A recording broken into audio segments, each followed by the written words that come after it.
Hello বন্ধুরা, কেমন আছো সবাই? সিম্পলি আবান্তিকার নতুন একটি ভ্লগে তোমাদের স্বাগত জানাই।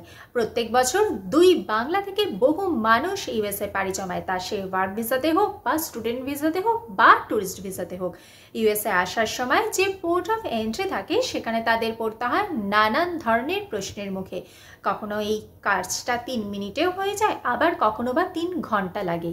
কি সেই ইমিগ্রেশন, কেমন করে সেটা হ্যান্ডেল করবে, সেই নিয়ে আজকে আমার এই বিশেষ ভিডিওটা।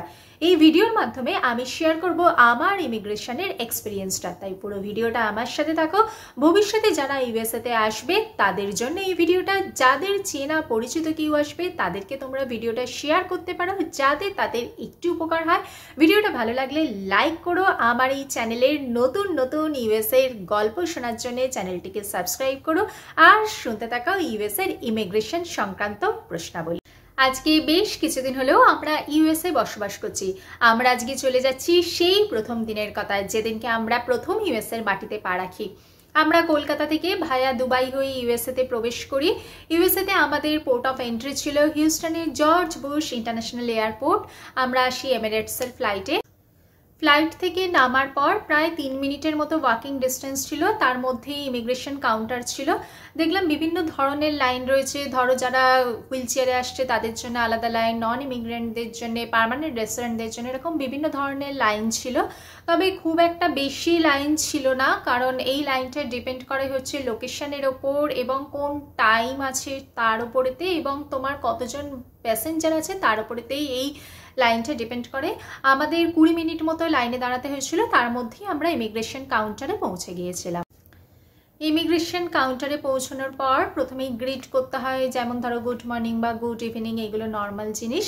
এরপরেতেই প্রথমেই পাসপোর্টটা হাতের কাছে রাখতে হয়, প্রথমেই পাসপোর্ট সাবমিট করতে হয়। তারপরে যে ধরো অফিসিয়াল ডকুমেন্টস যেগুলো রয়েছে, যেরকম ধরো I-20, I-797, সেই সমস্ত ডকুমেন্টসগুলো নিজেদের কাছে একটি ট্রান্সপারেন্ট ফোল্ডার করে একদম হাতের সামনে রেখে দেবে, কারণ এই ডকুমেন্টসগুলো কিন্তু তোমার একদম ইমিগ্রেশন কাউন্টারেতেই লাগবেই।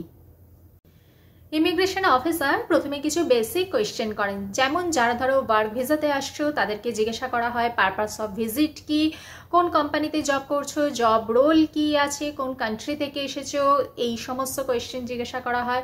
যারা ধরো স্টুডেন্ট ভিসাতে আসছো তাদেরকে জিজ্ঞাসা করা হয় যে কোন ইউনিভার্সিটিতে অ্যাডমিট হয়েছো, কোন কোর্সের জন্য অ্যাডমিট হয়েছো, এবং যারা ট্যুরিস্ট ভিসাতে আসছো তাদেরকে হয়তো রিটার্ন টিকিট দেখতে চাওয়া হতে পারে, বা কোন কোন প্লেস তুমি কভার করছো বা কোথায় থাকছো, এই ধরনের বেসিক কিছু কোয়েশ্চেন জিজ্ঞাসা করে থাকে।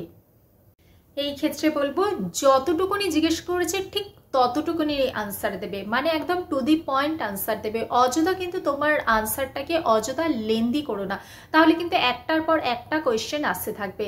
ইমিগ্রেশন অফিসারদের সারা দিনেতে 1000 জন মানুষকে কোয়েশ্চেন করতে হয়ে থাকে, সেক্ষেত্রে ওনারাও অনেকটা দ্রুততার সাথেই কাজটা শেষ করার চেষ্টা করে থাকেন।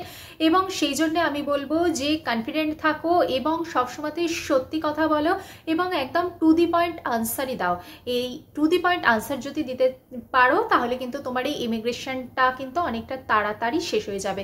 এক্ষেত্রে আমি বলবো আমাদের ইমিগ্রেশন কিন্তু একদমই তাড়াতাড়ি শেষ হয়ে গিয়েছিল। আমাদেরকে শুধু পাসপোর্ট নেওয়া হয়েছিল এবং জিজ্ঞাসা করা হয়েছিল কোন ভিসাতে এসেছো, এবং আমি বলেছিলাম H4 ভিসাতে এসেছে, এবং আমার হাজব্যান্ড H1B ভিসাতে এসেছিল। তা এইটা হয়ে যাবার পর আমাদের 10 আঙুলের ছাপ নেওয়া হয়েছিল এবং পাসপোর্টে স্ট্যাম্প করে আমাদেরকে ছেড়ে দেওয়া হয়েছিল। আমাদের ইমিগ্রেশন প্রসেসটা কিন্তু খুব তাড়াতাড়ি শেষ হয়ে গিয়েছিল। এবার আসি লাগেজের কথায়। লাগেজে কি কি আছে, অনেক সময় এই ধরনের প্রশ্ন আসতে পারে। সেক্ষেত্রে বলবো যে লাগেজে কোন কোন জিনিস অ্যালাও এবং কোন কোন জিনিস অ্যালাও নয় সে সম্পর্কে ডিটেল একটু রিসার্চ করে নেবে। আর যদি জুয়েলারি ক্যারি করো তাহলে তার ক্যাশ মেমো রাখার চেষ্টা করবে, ইলেকট্রনিক্স গুডস থাকলে তারও ক্যাশ মেমো রাখবে, মেডিসিন থাকলে তার প্রেসক্রিপশন রাখবে, এবং কখনোই মানে প্রচুর পরিমাণ ক্যাশ ক্যারি করবে না, তাহলেই কিন্তু বিভিন্ন ধরনের ইমিগ্রেশনেতে কোয়েশ্চেন আসতে পারে। ইমিগ্রেশনের পর আমরা লাগেজ কালেক্ট করেছিলাম আর তার সাথে একটা নতুন সিমও নিয়েছিলাম, কারণ এখানেতে ক্যাব বুকিং করার জন্যতে ইন্টারন্যাশনাল একটা সিম লাগবে। সেক্ষেত্রে বিভিন্ন ধরনের সিম এখানেতে অ্যাভেলেবেল থাকে, যেমন ধরো AT&T আছে, T-Mobile আছে, তোমরা তোমাদের সুবিধা মতো সিম নিয়ে নিতে পারো। সব শেষে বলি, তোমরা ইমিগ্রেশন সংক্রান্ত সমস্ত ধরনের ডকুমেন্টস একটা ট্রান্সপারেন্ট ফোল্ডারে নিজেদের হাতের কাছে রাখবে এবং সমস্ত প্রশ্নের একদম কনফিডেন্টলি আনসার করবে, তাহলে কিন্তু ইমিগ্রেশন প্রসেসটা একদম স্মুথ হয়ে যাবে। ভিডিওটা কেমন লাগলো জানিও। ভিডিওটা দেখে তোমাদের যদি উপকার হয়ে থাকে তাহলে অবশ্যই আমাকে কমেন্ট করে জানিও। আর ভিডিওটা ভালো লাগলে লাইক করো, চ্যানেলটিকে সাবস্ক্রাইব করো। দেখা হচ্ছে পরবর্তী ভিডিওতে। Till then, bye by.